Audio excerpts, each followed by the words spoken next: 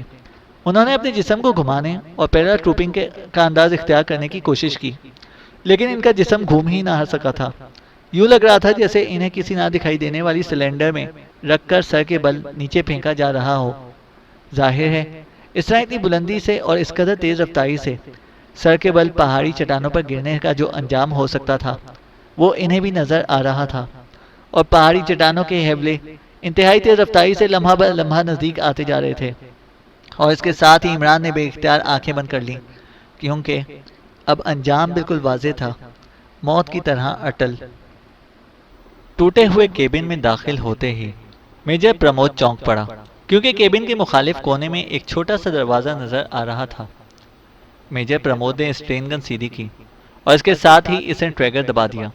گولیاں بارش کی طرح اس دروازے سے ٹکرائیں، اور جب میجر پرمود کو یقین ہو گیا کہ دروازہ پوری طرح چھلنی ہو چکا ہے تو ٹریگر سے انگلی ہٹا کر تیزی سے آگے بڑھا اور اسے اچھل کر پوری قوت سے گولیوں سے چھلنی ہوئے اس دروازے پر لات مار دی۔ دروازہ ایک دھماکے سے ٹوٹ کر ایک طرف گرا۔ سامنے ایک اور راہداری نظر آ رہی تھی۔ میجر پرمود نے اسٹین گن کے نیچے لگے ہوئے مخصوص بٹن دبائے اور پھر ٹریگر دبا دیا۔ اسٹین گن کے نیلے شعلے نکل کر راہداری کی دیوار اور چھت پر پڑے، اور دھماکوں کے ساتھ ہی ایک بار پھر چھوٹے چھوٹے بے شمار مشینی پرزوں کی فرش پر بارش شروع ہو گئی۔ میجر پرمود اسی طرح فائرنگ کرتا ہوا تیزی سے آگے بڑھنے لگا۔ اس کے زندہ بچ جانے والے ساتھی اس کے پیچھے تھے۔ ابھی انہوں نے آدھی راہداری ہی کراس کی ہوگی کہ یکلخت سرر کی تیز آواز کے ساتھ ہی زمین سے ایک سیاہ رنگ کی چادر سی نکل کر راہداری کو پوری طرح بند کرتی ہوئی اوپر چھت سے جا لگی۔ میجر پرمود کی اسٹین گن سے نکلنے والے نیلے شعلے اس سیاہ دیوار سے ٹکرائے، لیکن دیوار پر ان خوفناک اور تباہ کن شعلوں کا کوئی اثر نہ ہوا۔ توفیق، ریڈ فائر، میجر پرمود نے چیخ کر کہا، اور دوسرے لمحے ساتھ موجود توفیق کا ہاتھ برق رفتاری سے حرکت میں آیا اور کوئی چھوٹی سی گیند نما چیز اڑتی ہوئی اس سیاہ دیوار سے ٹکرائی، اور ایک خوفناک دھماکہ ہوا، اور اس بار نہ صرف وہ دیوار ہی اڑ گئی بلکہ راہداری کی سائڈز کی ایک پوری دیوار ہی غائب ہو گئی۔ اسی لمحے میجر پرمود اور اس کے ساتھیوں پر غائب ہوتی ہوئی دیوار کی دوسری طرف سے فائر ہوا، اور میجر پرمود اور توفیق تو اچھل کر فرش پر گرے، جبکہ انہیں اپنے پیچھے چیخوں کی آوازیں اور اپنے ساتھیوں کے گرنے کے دھماکے سنائی دیے۔ میجر پرمود نے نیچے گرتے ہی اسٹین گن کا رخ اس طرف کر کے فائر کھول دیا، اس لیے باہر سے صرف ایک ہی برسٹ آ سکا تھا، اور باہر موجود 10-11 لمبے تڑنگے افراد گھومتے ہوئے نیلے شعلوں کی زد میں آ کر اچھل کر زمین پر ڈھیر ہوتے چلے گئے۔ اسی لمحے توفیق نے لیٹے ہی لیٹے ایک بار پھر بازو لہرایا، اور اس کے ہاتھ سے نکلنے والا ریڈ فائر بم ان کے گرنے والے افراد کے پیچھے دوڑ کر آتے ہوئے 20 کے قریب افراد کے عین اوپر گرا، اور خوفناک دھماکے کے ساتھ ہی وہ سب کے سب زمین پر ڈھیر ہو گئے۔ اب دوسری طرف میدان خالی تھا۔ اپنے ساتھیوں کو دیکھو، میجر پرمود نے چیخ کر توفیق سے کہا، اور خود اچھل کر ٹوٹی ہوئی دیوار سے باہر نکل گیا۔ وہ اس وقت ایک خاصے لمبے چوڑے میدان میں موجود تھا، اور جس راہداری سے وہ نکلا تھا اس کے بعد ایک خاصی بڑی بند ڈبے نما عمارت تھی جو ادھر سے بالکل بند تھی، لیکن اس سے آگے کافی دور ایک مخروطی عمارت تھی جس کے اوپر خاصی بلندی پر ایک چوکور کھڑکی میں سے تیز روشنی پھوٹ رہی تھی۔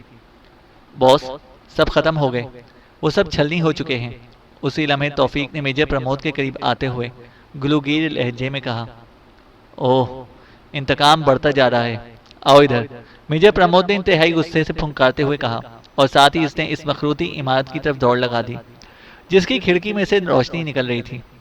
توفیق نہ صرف اس کے پیچھے دوڑ رہا تھا بلکہ وہ ساتھ ساتھ ہر سائڈ پر بھی گردن گھما کر ماحول کا جائزہ بھی لیتا جا رہا تھا، کیونکہ کسی بھی طرف سے اچانک آنے والی گولیاں ان دونوں کی جان آسانی سے لے سکتی تھیں، لیکن اس عمارت تک پہنچنے کے باوجود کسی طرف سے فائر نہ ہوا۔ پرمود ایک لمحے کے لیے اس عمارت کے نیچے جا کر رکا۔ اس عمارت میں سوائے اس کھڑکی کے اور کوئی دروازہ یا کھڑکی نظر نہ آ رہی تھی۔ ریڈ فائر کرو، پرمود نے یکلخ چیختے ہوئے کہا، اور توفیق کا ہاتھ ایک بار پھر لہرایا اور گول سی گیند رائفل سے نکلی ہوئی گولی کی طرح اس مخلوطی عمارت کی دیوار سے ٹکرائی۔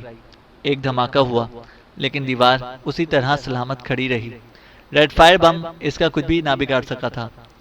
اوہ، یہ عمارت اسٹاپ پروف ہے، اس کا مطلب ہے یہ انتہائی اہم عمارت ہے، میجر پرمود نے بڑبڑاتے ہوئے کہا، اور اس کے ساتھ ہی وہ تیزی سے توفیق کی طرف مڑا۔ جلدی کرو، بیگ سے کمند نکالو، ہمیں اس کھڑکی تک پہنچنا ہے، جلدی کرو، پرمود نے چیخ کر کہا۔ میں نکال چکا ہوں کمند میجر، توفیق نے کہا۔ وہ واقعی پرمود کے کہنے سے پہلے ہی پشت سے لدے ہوئے بیگ میں سے کمند نکال چکا تھا۔ یہ کمند عام کمندوں کی طرح نہ تھی، بلکہ ایک چھوٹی سی گن تھی۔ مجھے دو، پہلے میں اوپر جاؤں گا، میجر پرمود نے اس کے ہاتھ سے گن جھپٹتے ہوئے کہا، اور اس کے ساتھ ہی اسے گن کا رخ اس کھڑکی سے ذرا سا اوپر کر کے فائر کر دیا۔ سر کی تیز آواز کے ساتھ ہی کوئی باریک تار گن کی نال سے نکلی اور تیزی سے اس کھڑکی کی طرف بڑھی۔ دوسرے لمحے چٹ کی آواز سنائی دی اور میجر پرمود کے ہاتھ کو جھٹکا سا لگا۔ وہ سیاہ رنگ کی باریک سی تار تن گئی تھی۔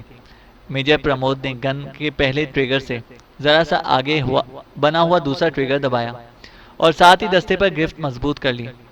اس ٹریگر کے دبتے ہی پرمود کے جسم کو ایک زوردار جھٹکا لگا اور دوسرے لمحے پرمود جیسے ہوا میں اڑتا ہوا اس کھڑکی کی طرف بڑھتا چلا گیا۔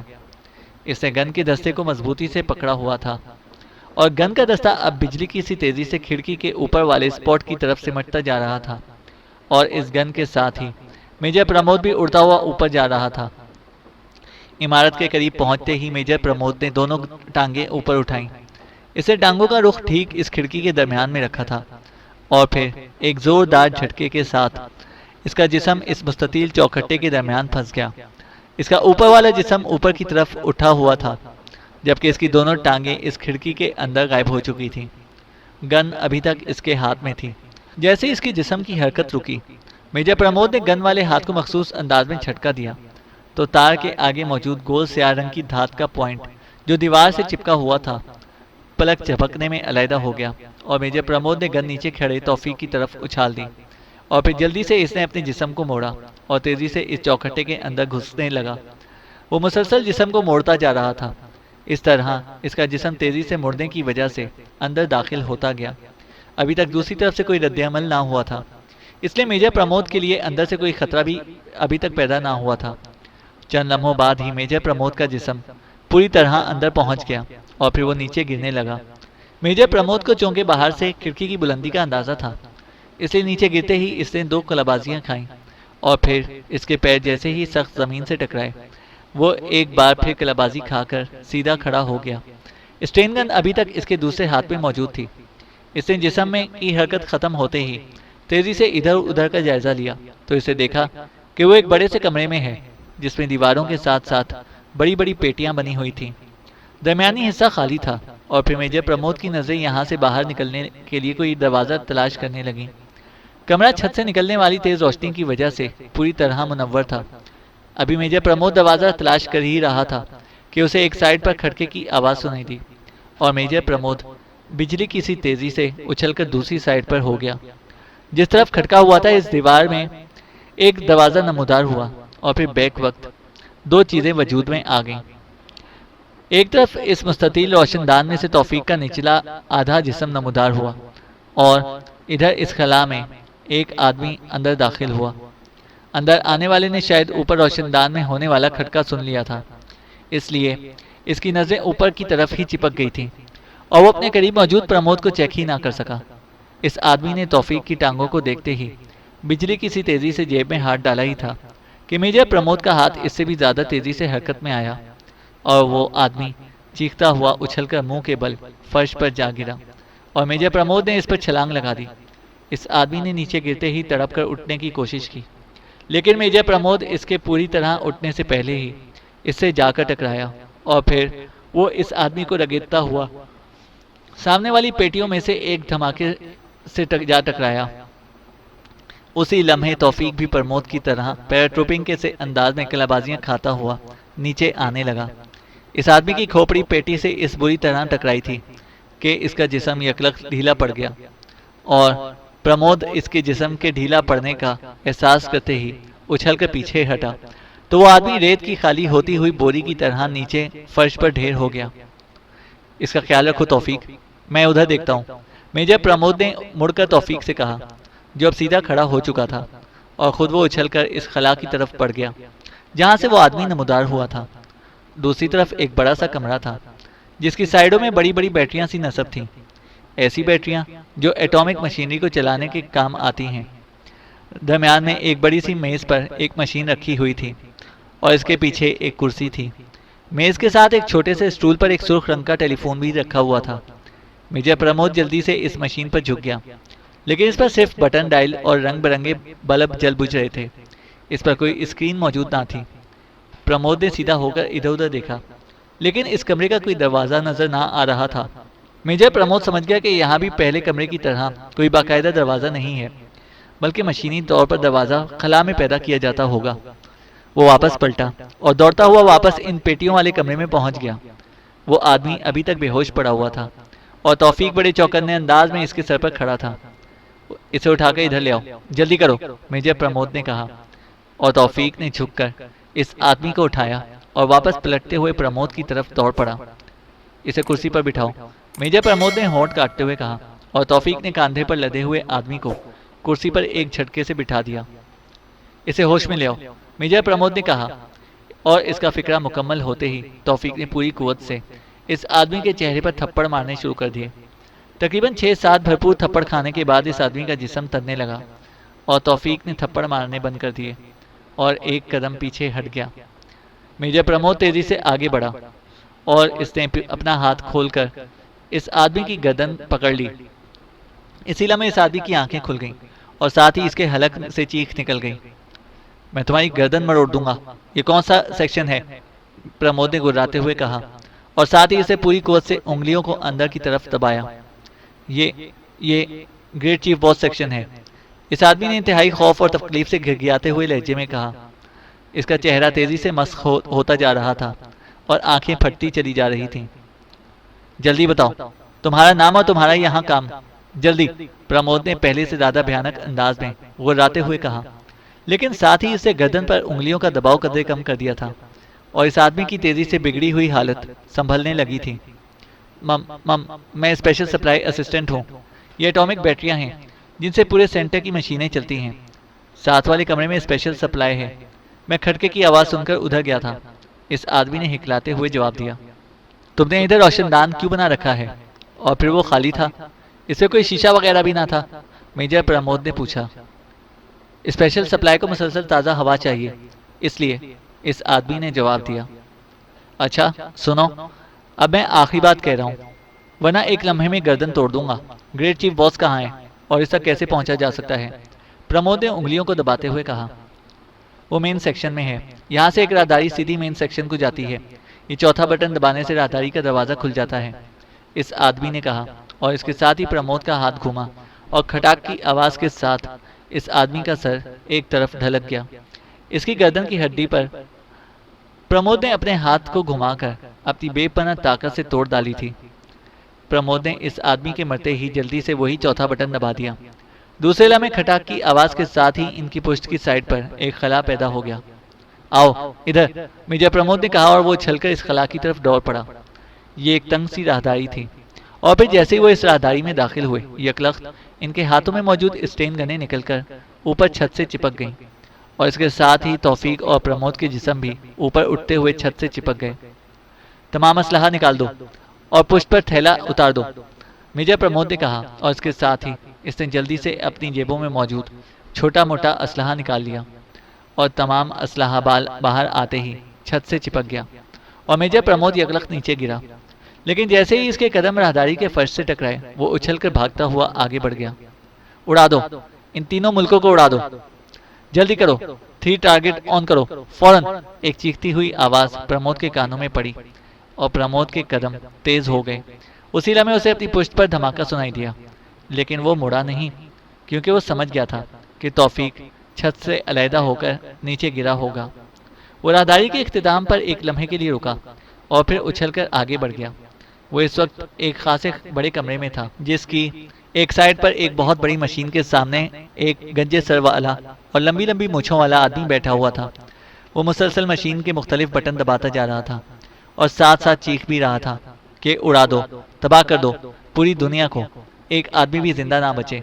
گنجے سر والا اس قدر جوش اور غصے سے چیخ رہا تھا کہ اس کی آواز سے پورا کمرہ گونج رہا تھا، اور شاید اسی جوش اور چیخ کی وجہ سے اس کے کانوں میں پرمود اور توفیق کے راہداری کی چھت سے گرنے کہ دھماکے بھی نہ پڑے تھے۔ ٹھیک ہے، بالکل ٹھیک ہے، اوکے، میں پہلا بٹن دباتا ہوں، پھر لاسٹ بٹن دباؤں گا، اور یہ 3 نامراد ملک ہمیشہ ہمیشہ کے لیے صفائی ہستی سے غائب ہو جائیں گے۔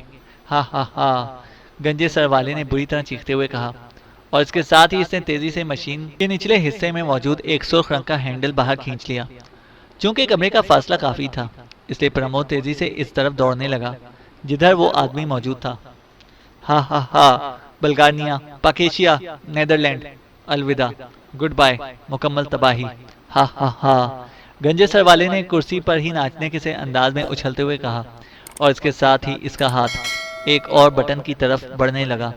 لیکن پھر شاید میجر پرمود کے دوڑنے کی آواز سن کر وہ تیزی سے گھوما اور اس کی آنکھیں پھیلنے لگیں۔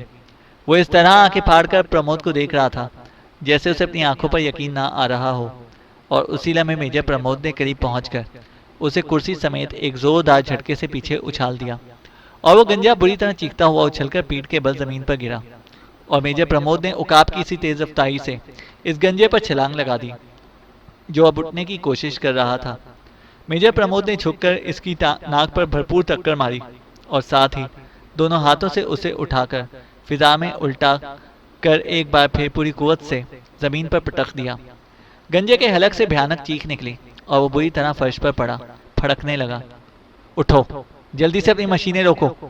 پرمود نے وحشت بھرے انداز میں گراتے ہوئے اس کی گردن پکڑی اور ایک زوردار جھٹکے سے اسے اونچا اٹھا کر مشین کی طرف گھسیٹتا لے گیا۔ اب کچھ نہیں ہو سکتا، پہلا بٹن دب چکا ہے، اب کوئی تباہی نہیں روک سکتا۔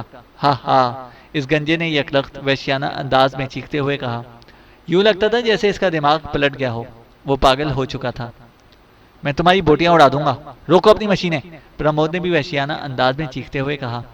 اس پر بھی شاید اپنے ملک کی تباہی کا سن کر وحشت کا دورہ سا پڑ گیا تھا، اور پھر وہ اس گنجے پر واقعی اس طرح ٹوٹ پڑا جیسے اس کی ہڈیاں ٹوٹنے سے تینوں ملک بچ جائیں گے، اور کمرہ اس گنجے کے حلق سے نکلنے والی چیخوں اور اس کی ٹوٹتی ہوئی ہڈیوں کی بھیانک آوازوں سے گونج اٹھا۔